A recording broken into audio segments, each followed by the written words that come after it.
say that one of the biggest fears that people have is public speaking. So you not only speak to the public, you sing to the public. So for all the people at home who have never performed in front of an audience, could you set the scene, kind of paint a picture of what it's like from your perspective, Mm. stepping up to that microphone and bearing a piece of your soul to an audience? I feel like I've been doing it for so long that I don't even think about it. So this is like a good question. Mm-hmm. Uh, okay, let's say I'm about to go out on stage. What am I thinking? I'm always just excited to sing, and I have always had this perspective about music like it's legitimately about connection. And when I sing, whatever the case may be, emotions wise, or like what the topic is, I'm always just looking at the crowd and seeing how people are absorbing it. Mm-hmm. But all in all, I do a prayer before I go on stage. I'm always Nice. like, God, just show them what you Mm-hmm. can do. Right. I just want to sing well, and I want Mm-hmm. to connect with people. So that's kind of what I'm thinking.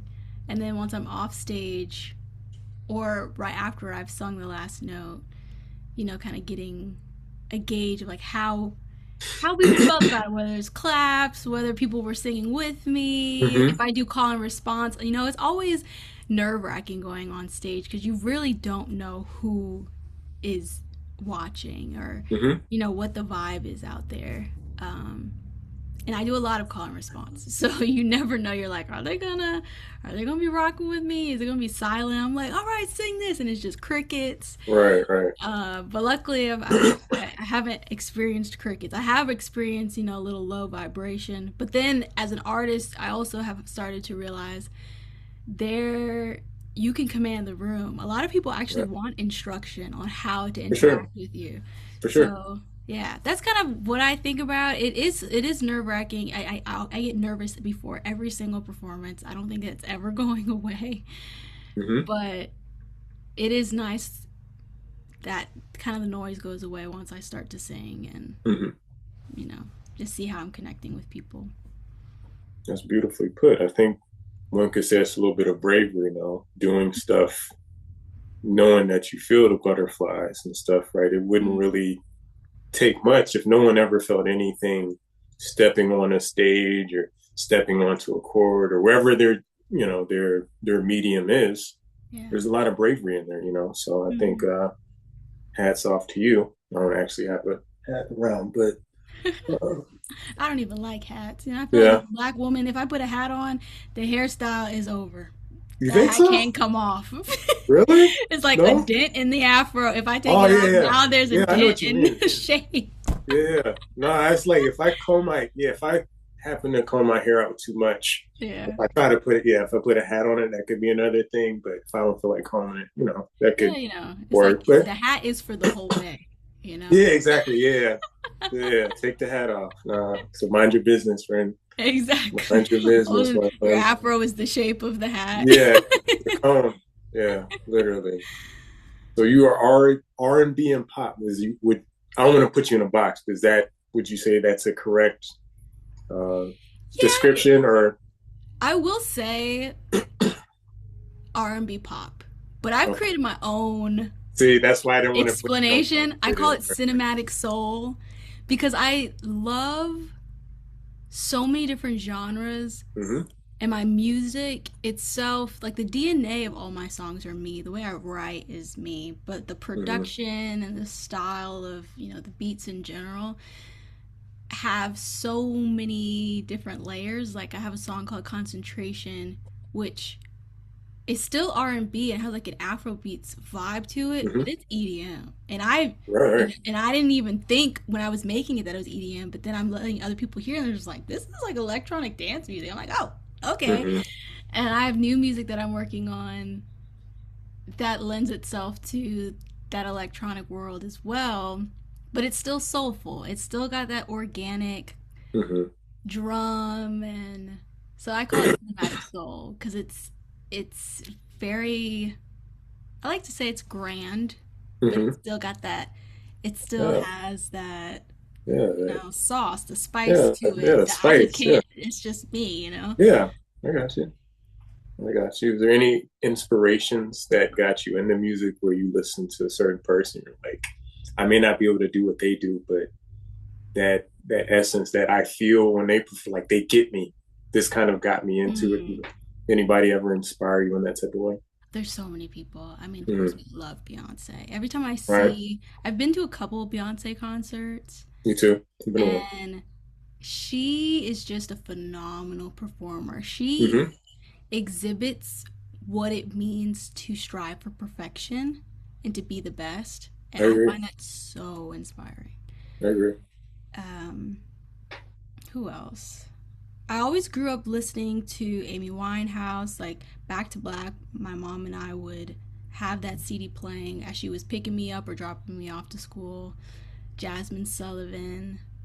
Like I can't sing like Jasmine Sullivan, but the way that she Right, right. writes, the Yeah. way that she tells a story, and then I love Jamiroquai. They are so creative and artistic, and that's like it's out of the box. Like they're not Mm-hmm. trying to appeal to anybody. They're just making music that they like, and sometimes they are trying to legitimately be the outcast in I the was just industry. You that's know what I'm funny. saying? That's funny you said Outcast because I was just thinking, I'm like, I feel like they weren't trying to go mainstream, but Yeah. it's so much of like a song like Rosa Parks. Mm-hmm. I'm like, just when you think of just kind of like the hook, but then you think of all of the instrumentals used in the background, I'm like, Yeah. yes, like they are obviously rapping, but just so many Yeah. different elements. I Yeah. was like, I don't know what you would call this, but I think that's the point of it. I don't think it needs Yeah, you know what I exactly. mean? So that's I love artists that do that where you can't really pin down what they're doing but you just like it. And I Yeah. think that I'm kind of doing that in my own way in the sense of like cinematic soul. It doesn't necessarily sit in it's not traditional R&B, but yet it has so many different layers of just things that I like. I didn't even grow up listening to EDM music, but I love Mhm. synths and I love just cinematic music and orchestras and all of that. Like I grew up uh, doing classical music and singing opera in high Sure. school, so there's just so many different layers of me that have infiltrated the music. So for Outkast and Jamiroquai and even Beyonce, it's just Mhm. always on the outskirts, but bringing people into their weird world. Right. Oh, that is definitely amazing. So, if you could perform at any venue at any point in history, it could be fictional or not, where Hmm. would you perform at and why? And who would you perform with, if any? The people or band or person could also be fictional. It could be SpongeBob at the Bubble Bowl or whatever it is. Hmm. Um, yeah, anywhere, anytime. SpongeBob with the bubble bowl. Yeah, it could be Like, anywhere. I don't know, whatever your dream venue or something. I don't. What is my dream venue? I have actually never thought about that. Mm-hmm. It's funny. Somebody actually recently asked me about who I would want to open up for, Mm-hmm. and at first I said Beyonce, but then I thought to myself, but if I'm going to see Beyonce, I don't think Beyonce's ever had an opener. Maybe she did when Chloe and Halle were first coming out, Mm-hmm. but since then I don't think so. Like Probably not. Yeah. you go to see Beyonce, you're not looking for the you don't she don't even need an opener, you know. Sure. For sure. Um, so I don't know. I need to All right, good. let me think. Of course, I'm I'm from glad. DC, so Capital One Arena is like the top. Okay. That's the biggest venue in the area. So would Okay. love to be able to sell that place out. Right, right. Um, and I love Olivia Dean. It would be cool to like do a show with her Mm-hmm. and maybe Ray. Maybe a Ray Olivia Dean Mm-hmm. situation. And then Anderson Paak, but Anderson Paak is my Okay. drummer. Okay. So he Yeah. does his thing, he does his show, Yeah. but then he's also my drummer. Yeah. Yeah. Yeah, I could see him. I guess I could see Anderson Paak like showing up just randomly. And I think that's the cool, just like random spots. It's like Hmm. it's like that's the inside joke. He's like, hey, I'm just one of the people. It's like not really, but Yeah, like I'm yeah, here. yeah. Yeah, yeah. We like with the randomly bob, working security. Yeah, you know? yeah.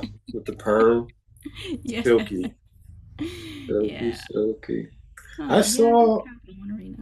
I'm sorry, I didn't mean to cut you off. Oh, no, no, no. I'm just saying Capital One Arena. Shout out to Capital One Arena. I saw Beyonce. Was it 20? It was a little while ago. I think maybe 2016 or 17. I think that's the And same year I saw her. yeah, it was.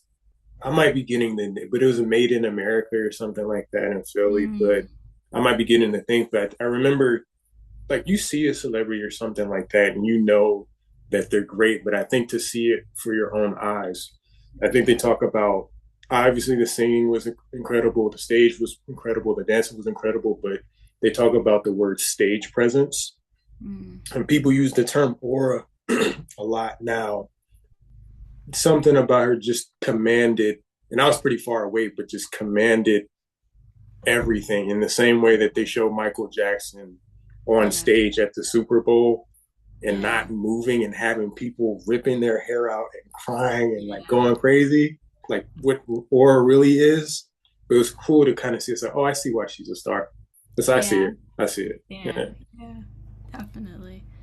Like, you can't see her doing anything else. She is Yeah. exactly where she's supposed to be. Yeah, for sure. For sure. So season 20 of The Voice, congratulations for being on there. Thank you.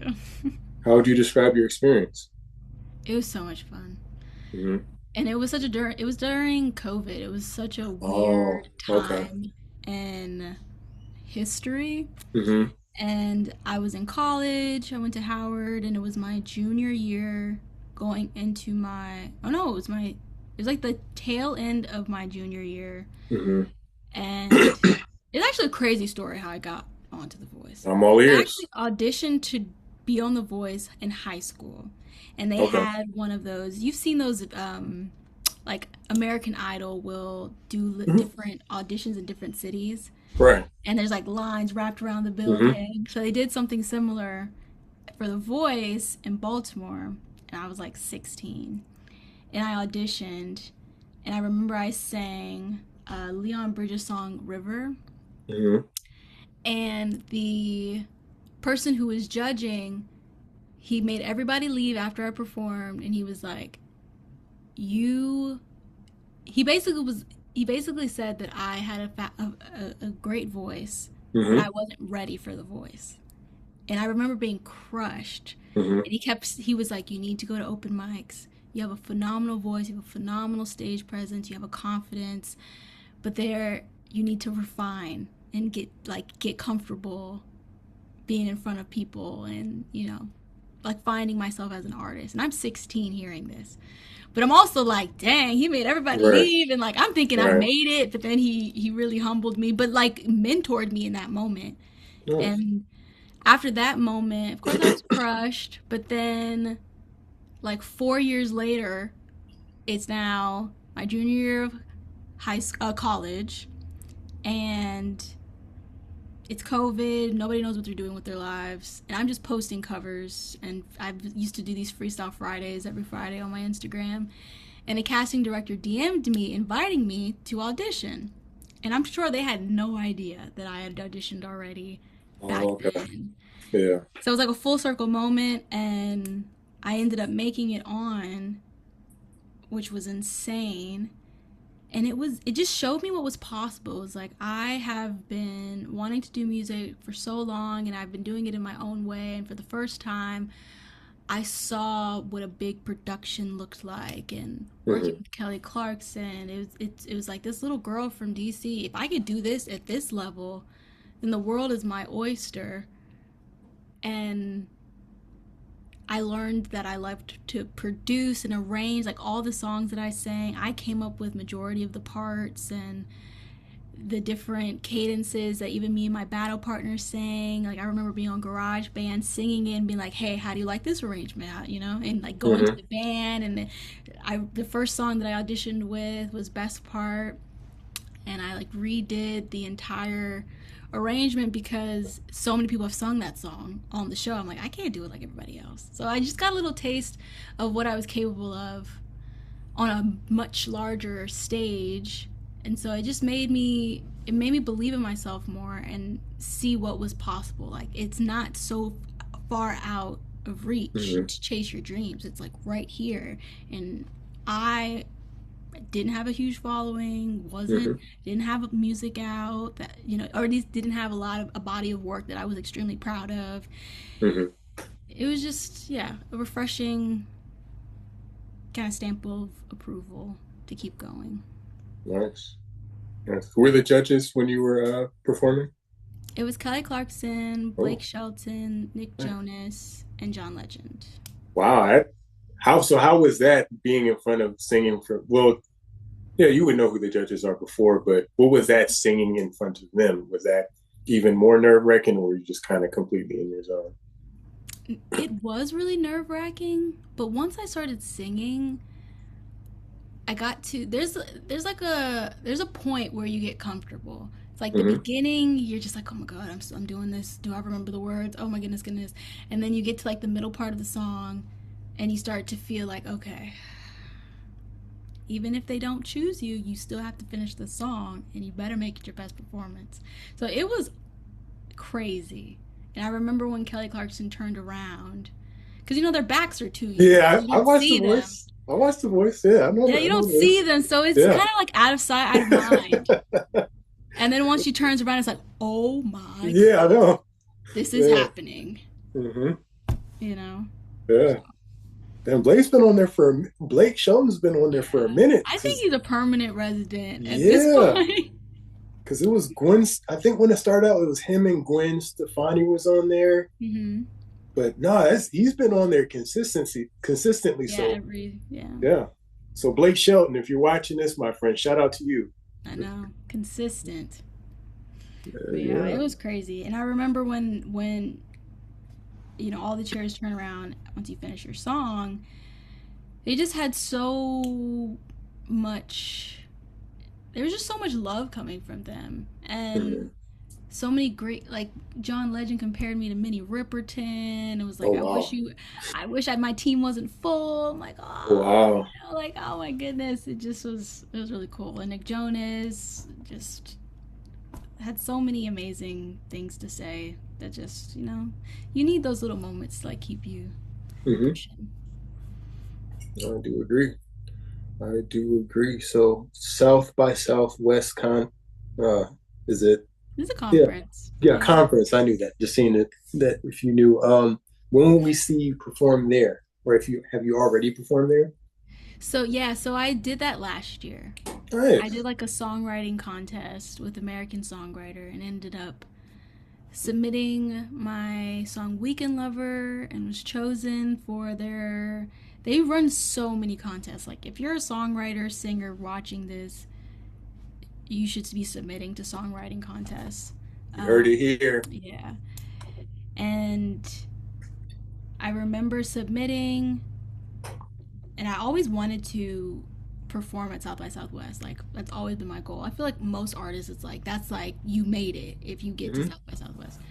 So I like signed up to volunteer and all this stuff, and I looked at those flights and those hotels. I was like, I'm sorry, free labor, and I gotta pay for hotel and flight. I can't do it. I rescinded my volunteer offer, and then randomly the next day I see this promotion to submit music for this contest. So I do it, and then a week goes by, and then I get a call that I was selected as a winner, and that the following Monday I'd be on a flight to Austin, Texas. So it was kind of crazy, whirlwind.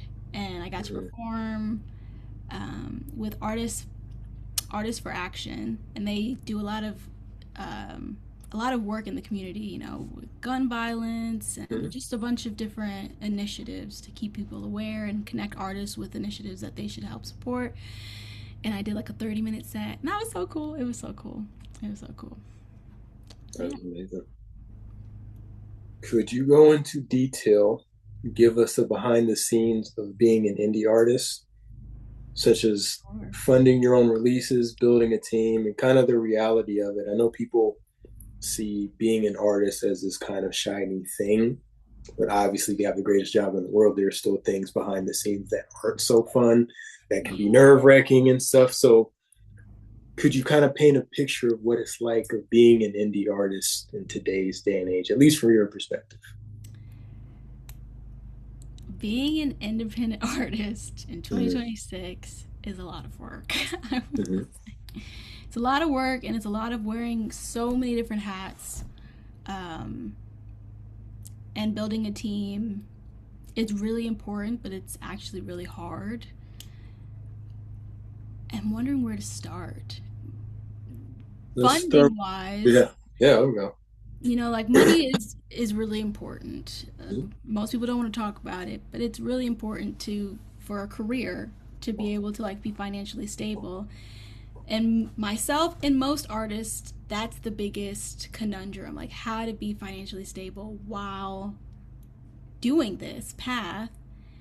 And I'm still figuring that piece out. A lot of it's performances because streaming does not make as much money, Right. and I've had to really get creative about not feeling like I have to stick to a system that isn't working. Like the streaming system is not benefiting a single artist unless you are getting like billions of streams per year. Mm-hmm. Um, but you shouldn't have to get billions of streams to sustain yourself as a musician. And so a lot of it's performances, concerts that you organize yourself or you open up for other people or you're, within your network, being on the road doing shows, which is very labor intensive, and actually touring is very expensive. I'm actually Mm-hmm. planning a tour now, and that's Mm-hmm. I'm like I didn't realize how expensive it is to go on tour, Mm-hmm. which is kind of one of the fundamental pieces of putting out music is you gotta perform that music and spread it yourself besides just relying on social media to spread the word. So I've still been trying to figure it out, but I've gotten really comfortable with the fact that I can't work within this system. It doesn't work for me. It doesn't work for most people. So the EP that I just released, it's called Looking Glass. And before I released that on streaming platforms, I used a platform called Even where you can sell music directly to your fans. And now it's a non-negotiable. Like I have to release through Even or another platform that does music direct to fans because people actually want to support you. Right. Just a lot of times as artists we don't know how to make the opportunity for people to support us outside of the conventional things. So that's one thing that I've done that now is a non-negotiable and is kind of shown me that it's possible to Mm-hmm. survive off of this. Um, I've recently been thinking about like monthly subscription, that kind of world, like how I could get into that, whether it's Patreon or other platforms. Because realistically, 2026, being a musician, it's not necessarily the music that makes you the most money. It's like all the ancillary side quests of your brand, which is the beauty of being an artist. You have so many facets of yourself that you can then monetize. Um, and for me, like I love editing videos. I actually like posting on social media. Does it get overwhelming? Yes, it does. Mm-hmm. It does. I wish I didn't have to do it. I wish I could just post when I felt like it, but reality is I've found a way for me to enjoy it, and make light out of it, not put so much pressure on myself. And there's money in influencer type brand deals and partnerships. So I've been trying to explore all of that because I haven't figured it out yet. I have to be real. Mm-hmm. I haven't fully figured it out yet, but I feel confident that I'm on the road to financial security. But I think being an artist, you have to protect the creative process too, and making the Right. music and not letting the business suck all of the life out of making music and or whatever art medium you make. Um, so that's where building a team comes in, Mm-hmm. which it's hard to give up control. It's hard to trust other people. It's hard to know that everyone has the best intentions for you and that people will do what they say they'll do. So So it's your baby. it is your baby, and it's Yeah. like you want it so bad. You want it Mm-hmm. so bad. And so, you know, I've worked with many different managers, and you know, I think it's really a pursuit, you know? Mhm. You make a friend, but that doesn't mean that's your best friend. Right. You're earning trust on both fronts. You know, it's a vulnerable thing to be a manager because a manager is not going to make money for a long time if you're an independent artist, just because of the nature of being an emerging artist. Yeah. So, you know, you have to have that kind of mindset. Um, but I've started building a team that I'm really excited about, of just people who are excited to build with me. And I think that's the biggest thing. You can't work with people that are expecting a pay cut immediately, because it's just not. It's a long haul game. Right. It's a Right. long haul. And everybody, you have to realize you are the product. You're valuable. You Everyone's betting on you to be their ticket out. Like, that's legit. Like, if we were to look at Hmm. the facts, that's what it is. But Hmm. at the same time, being an artist, you're very vulnerable and very sensitive and very close to what you're making. So sometimes it's hard to see how valuable you are, and how and the level of work ethic that requires for you to kind of move forward. So it's like a catch 22, you know. Yeah. You have to see that you're valuable, and that everybody else around you who's a part of the team is, they see the vision. They see the end goal, because if they don't, then they can't be on your team. They just can't. Yeah. It's Y'all wasting each other's time then. So, Yeah. Yeah. you know, it's a dance. I feel like we're all Yeah. figuring it out. And there's huge artists that, like, I was just thinking about, like, Anthony Hamilton Oh, I love that is, music. right, but now Love he's the music. doing a radio show on, like, a DC. It's called WHUR. I believe it's WHUR.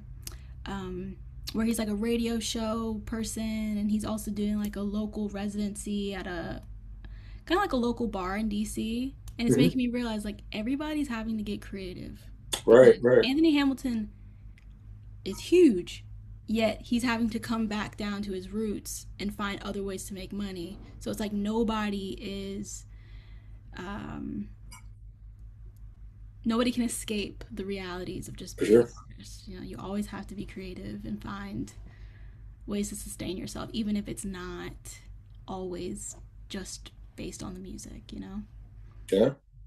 Well, especially, I would think if somebody who's had success at his level in doing it through different eras, I think, calls into question, COVID's one thing, but, the advent of the social media boom and now streaming services. I think, Mm-hmm. yeah, you might have been huge in 2005 and people still love your stuff, but kind of, what worked then may not necessarily be something to sustain you now, which leads me into my next question. Mm-hmm. Do you feel you belong in the era you're in as far as performing? Would you kind of like to be, I don't know, maybe 10 years back? Some people are like, man, I wish I was around in the 80s. Some people who were in the 80s were like, I would love it now because I had more, I didn't have to be with the record label. Do you feel you're kind of in the right time, so to speak? I actually do feel like I'm in the right All time right, that's period. nice. Weirdly enough, yeah, I actually do feel like I'm in the right time period. I like using Logic in producing, and, you know, Hmm. like using my computer, and Nice, I nice. don't feel called to be signed to a record label at all for some reason. I and I've always felt that way in a weird, like, I've never necessarily felt like I needed a record label. Of course, we would love a big bank account. But that's Hmm. legit what a record label is. It's like a For big bank sure. account and a network of fabulous people who can bring forth opportunities that perhaps wouldn't be available unless you were signed to their label. But yeah, I think I was born in the right time period. That's good. That's good. Now I hear some people saying like, man, I think I heard it was an interview with 50 Cent, and I think he was talking about one of his artists named Lloyd Banks for G Unit, and he was like, Mm. 50 Cent was telling some of the guys in his crew at the time in the 2000s, like, yeah, you guys are going to have to get on this internet wave of social media. Mm. And he was, one of the guy, Lloyd Banks, was like, and Biggie and Tupac, they didn't have to deal with it. Why did all we should have to focus on is rapping and stuff? And he was like, kind of then and there, I knew that was as far as I could take him because Mm. he was saying he wasn't great kind of interacting with fans, and social media would give Mm. him a platform to do so. So Yeah. it's kind of interesting to see what the next wave is, and almost, I wouldn't say, I guess you could say staying ahead with it, but just kind of rolling with those waves. Because Have you seen that conversation about whether Michael Jackson would be who Michael Jackson is now? Well, I'm not saying this right, but like, would Michael yeah, Jackson still be who we know Michael Jackson as if he was born now? And no, everyone's saying yes, like, yes, of course he would. And he wouldn't need social media and all these different things. Like, he would still. But I don't agree with that. I think yeah, we're all being forced yeah, exactly. to be on these platforms. And unless you have a big budget to Hmm. be on the billboards and do the TV commercials and have PR have you splattered across every news outlet and TMZ and all these different things, because you can, of course, orchestrate Hmm. people talking about you without you having to talk about yourself. But at the same time, I feel like, I don't know, I think Michael Jackson would have been struggling just like everybody else. I actually agree with you for the sense of that global. When you look at that era of time, and it's not just in music, there's a thing called globalization of in like the 70s, and Michael did start out in the 70s. There were big one names, but it was still groups. Yeah. 80s and 90s is kind of like the emergence of, you have Prince, like the one name superstar and stuff like that. They came around in a time, at the perfect time, before, you know, you're able to be marketed with all these huge endorsements and stuff like that. The same could be said for sports stars, Michael Jordan, all of these things. And things are just so different now. It's like, I think people are kind of conflating that it was going to be exactly the same. Then he was going to be such a big star just starting out. But attention wanes, man. We have so many distractions. It's not as easy to catch people's attention and keep it there as when you didn't have as much. I'm like, I don't think it would be as smooth. I think he would still be an amazing talent, but to just for it to blow up and then keep people's attention, you have to do a lot more than that back then. So that would be interesting. I also think that the internet did a number with, exporting things. Hmm. Like, that was fabulous. But at the same time, I feel like our worlds have become smaller because of the internet Exactly. in a weird way. And sure, organic marketing is, it can do a number, Hmm. but when I think about all the artists now who have like they have like 5 different fan pages that the record labels are running and pushing all this content that makes it seem like it's not from them, which I think that's what Michael Jackson's team would do. I think that he Hmm. may not have his own personal page, but like the record label would have a headquarters for Michael Jackson, like Harry Styles does on TikTok. Like, he doesn't, I don't think he has Okay. his own TikTok, but he has like a headquarters. And then there's like these random fan pages that were created that are spreading the word and like Hmm. little weird quirky videos and things like that. And I think that if Michael Jackson had the budget, which realistically, if he was an independent artist, he would not have that big of a budget for Yeah. touring and like the stage presence. But I think he would be very resourceful and he would make really cool Sure. performances on his level that would go viral. Oh yeah, they go viral. Definitely would go viral because the production value of the videos that go viral for artists is pretty high Hmm. now. Um, so I think there still would be, there would be a need for a budget, to export it outside of whatever state he's in or Hmm. the country to London or whatever case it would be. But I don't know. I know talent gets you very far, but there are a lot of moving pieces that I think the record label industry is still like selling us a lie that, it's just this pure talent that's going to get you out, when reality is they have $1 million budget, Hmm. a bajillion dollar budget that they're putting behind all these different artists. Um, yeah. Yeah. Situations, everything. It's even the same in sports. It's the same more so in team sports. Somebody comes along 10 years a little bit too early, they're not really appreciated. What they do is kind of seamless. That's not really what you do. Then 10 years later, everyone's doing the same thing. And it's like, I was this person before that. So I truly believe timing and that is everything. Some people just come along, man, the right time, everything lines up with like, were they talented for sure? But 5 years later, maybe there are five artists all doing it the same way. Yeah. 10 years down the road, no one's ever seen anything like it. So Yeah. who's to say? You know Zara Larsson? I don't think I do. Well, she's popping right now. She's a pop artist from Sweden, but she has been doing music for ever. Like it's Mm-hmm. been like 10 years, but she's just now, literally 2026, getting her flowers, Mm-hmm. and it's really cool to watch. And I think that it's kind of a testament to, you could have like all the best music in the world, but if people don't connect to your brand and you're Right. not consistent with your brand, then it can only go but so far. Mm-hmm. And like this year, or I guess it's been 2025 to 2026, she put out an album that is very much her, and the visuals are so consistent, and the branding is just like a breath of fresh air.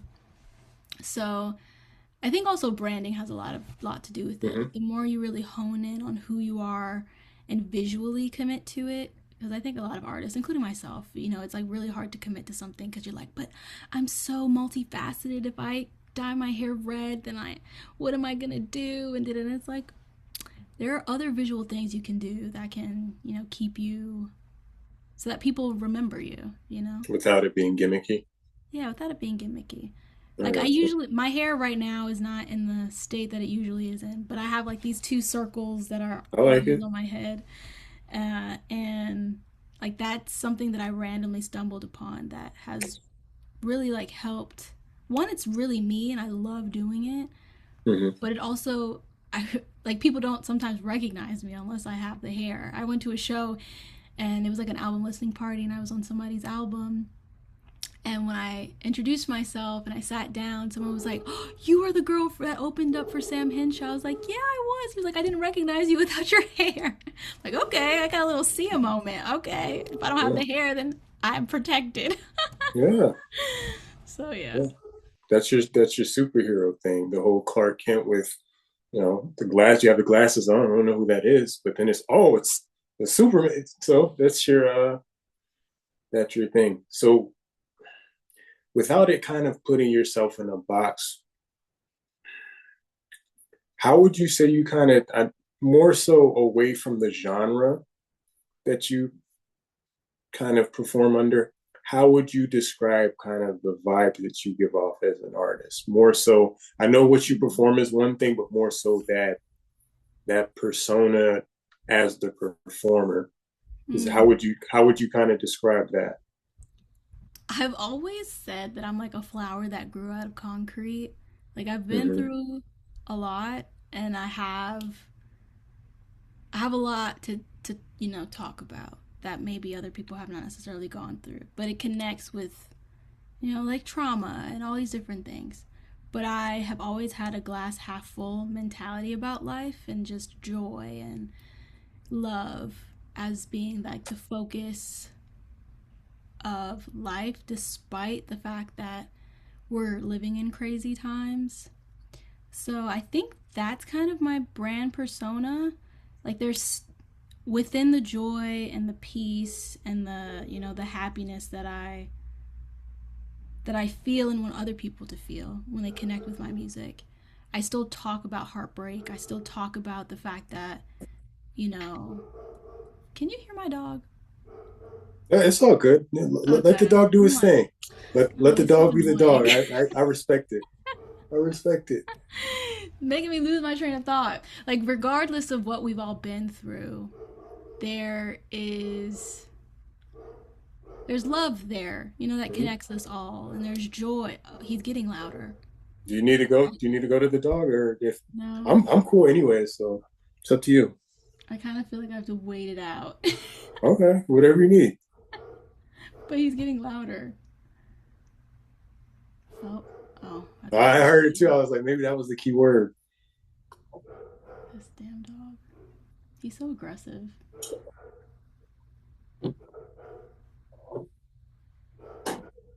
Okay, we're just going. Okay, Oh, should we? I re-answer that question. yeah, I was trying to remember. What Okay, was you're it? like what my persona is. Oh yeah, yeah, good. Okay, is he not gonna stop? I think he's done. Okay, no. Oh, yo, this is terrible. Just a little background noise. Okay, well, when you put this out, just edit this part out. Okay, Yeah. so my brand persona, I'll just repeat myself. I'd say that my brand persona is very much, a flower that grew out of concrete. I've been through some stuff. I've had to deal with trauma, all the things that make us creative, that give us Mhm. something to talk about and express. But at the same time, I've always been someone that has thought of life as a glass half full, not a glass half empty. Mhm.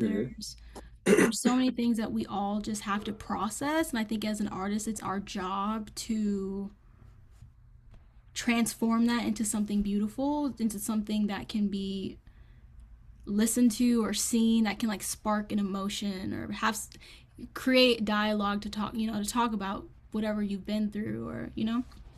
And so I've always kind of thought that joy is what I want people to feel when they interact with me, when they interact with my music.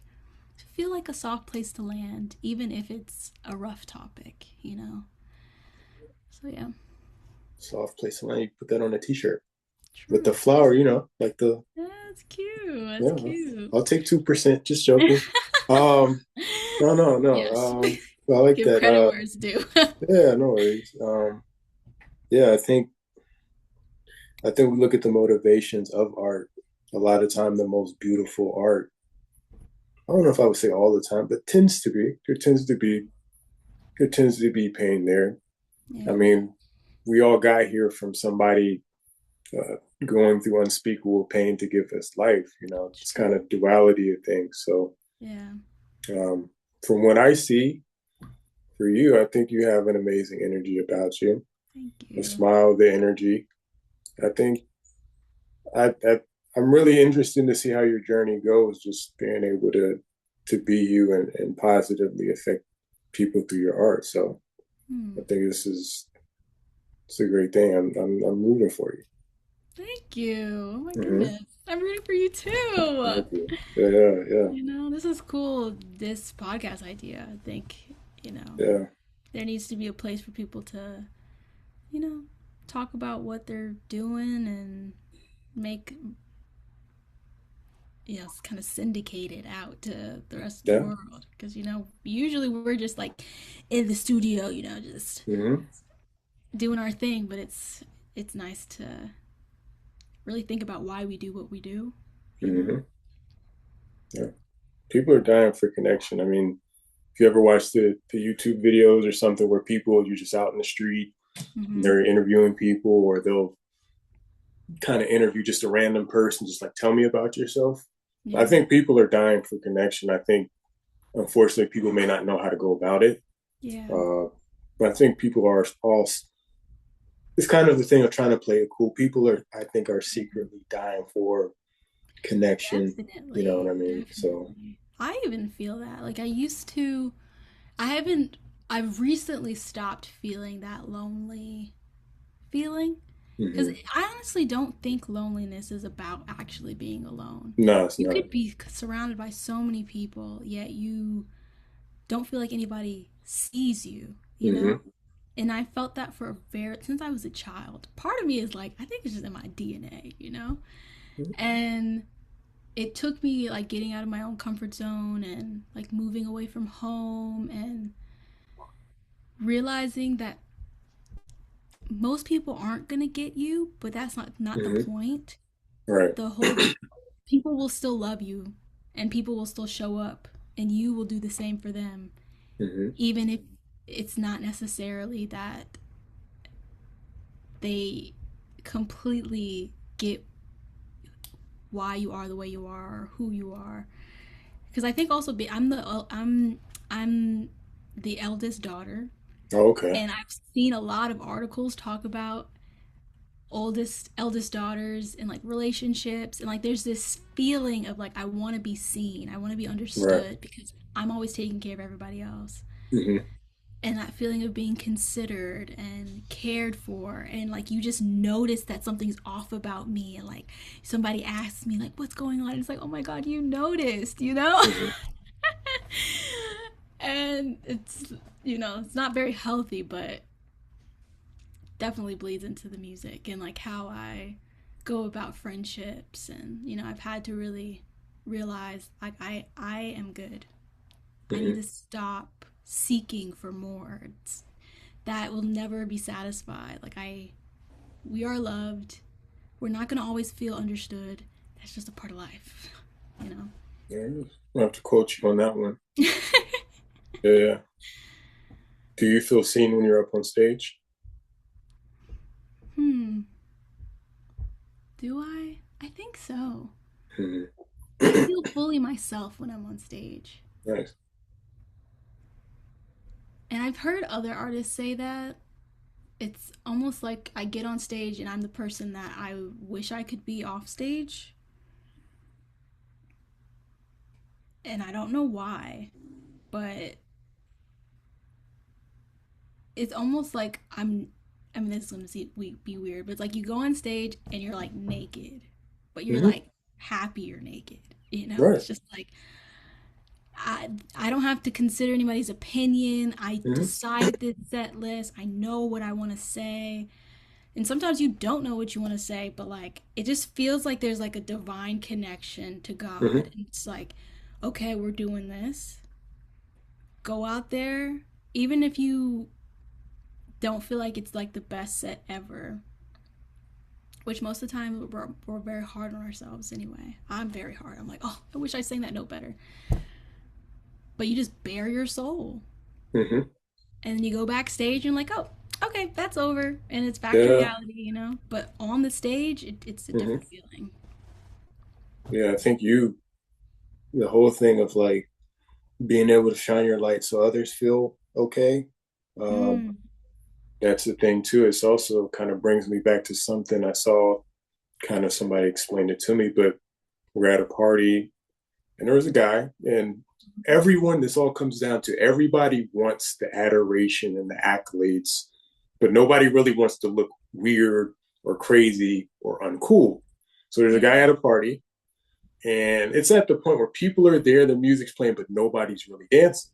No one Mm. wants to get on the dance floor because they Mm. don't want to look weird, right? Mm. So there's one guy, he gets on the dance floor and he's dancing. Not very well, right? Not very well.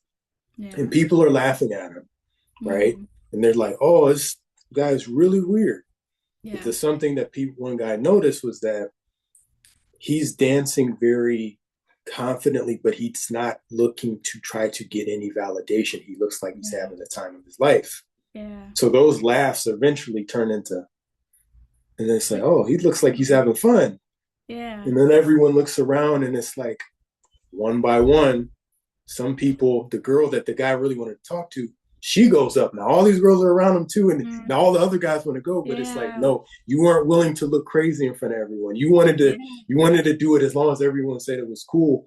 But that Yeah. guy will be ever forever known as the guy who Party literally got the starter. party started, and he will be known as that guy. But he had to risk people kind of being like, okay, this is weird. Yeah. This guy's lame. He can't dance. Just all was all about him and Joy. So it's like, yeah, that I feel it's a similar thing. Mm. It's funny you bring that up because I recently had a thought about the fact that in order you being fully yourself gives other people permission to be themselves. Mm-hmm. And I've witnessed it many of times where I, like, for instance, I'm a church girl. I was just Mm-hmm. at Bible study, and Right. usually when I go to Bible study, I always feel like really like, like, you know, I'm gonna be really quiet and like put my hand up like a little. I'm Mm-hmm. like very to myself, but I leave kind of frustrated with myself, like frustrated with the experience, and then last week, or no, this Wednesday, I went and I was like, I'm just gonna be myself. I'm just, you know, I am not, I'm quiet, but I'm not really quiet. And like when Hmm. they're singing, I'm like, I'm putting my hands up. I'm just doing what I want to do. I'm enjoying it for Hmm. myself. And then I could just notice how easier it was to connect with people and how it was no longer about me like being so caught up in my own head. And it just made me think about the fact that you being yourself allows other people to shine. You know? Exactly what you said. Literally Hmm. exactly what you said. Or even like when I go to the club, I'm dancing. I Right, hate right. being I'm not a wallflower at the club at all. It What are you pisses there? me off. Exactly. What are You we about to here make, for? man, you just, you're ready to make Like me do a TED talk. we I'm can like, what are small you, talk while we're dancing, okay? Like what are you, so you hear, okay, so what are you there for? So you're telling me, like, man, I don't have enough time in the day to go off on this, but what possibly else could you be there to do than when you're there to try to look this in? There's music. I I don't have enough time yeah. to really It get makes into me this. But so mad. And I've started to have to like be careful who I go to the club with right, because it's like you are not about to I'm I'm dancing, okay? And you right, better be able to exactly. keep up with me. Don't try to have Yeah, me sitting down. Okay? yeah. I'll do it once or twice, but I'm trying to burn calories and I'm not even thinking about it. There I'm you just go. having so much fun. And I was in Australia recently and I went with a Hmm. friend and they were playing house music and like old but goodies. It was so good. And when Hmm. I tell you I was sweating on the That's dance how floor. it should. Yeah, that's It was, yeah. and I didn't even care. I was dancing with strangers. Like There it is. I didn't care who. I didn't know who anybody was. We were just making eye contact and just, Yeah, it's that's the the kind of club vibes. I want to be The at. vibes pulls you in. You know You what they know say. You know what they used to say back in the day, though, right? what do they say? They used to say, work that body, make sure you don't hurt nobody. So if you're not I like sweating, that you're not doing it correct. I came in exactly. there, I came in there to, to move around. So that's what it is. That is what it is. I don't even need a drink. Like if the music is good, Hmm. just I could just go forever. Yeah. You know? Don't be afraid. I was like, don't get me. I'm literally like a gremlin. How they say you don't feed it past midnight. If you play, if the music's good, and man, you're gonna have a hard time getting me off that dance floor. Yeah, Very I hard like it. time. I like your energy. Hmm. Thank you. You as well. So where can the people find you if they want to hear your music or they want to follow you on social media? Where can the people find you? You can find my music on all the platforms: Apple Music, Spotify, Tidal, anywhere you have streaming. I'm your girl. You just type my name, Ainae. And I just put out a project called Looking Glass, so definitely check that out and let me know what you think. And then for social media, I'm also on everything at AINAEMUSIX. I name music with an X. It's an X. All right. This has been dope. I've loved the conversation. Yeah, this has been And fun. Thank you again for yeah, having me. yeah, thank you for stopping by.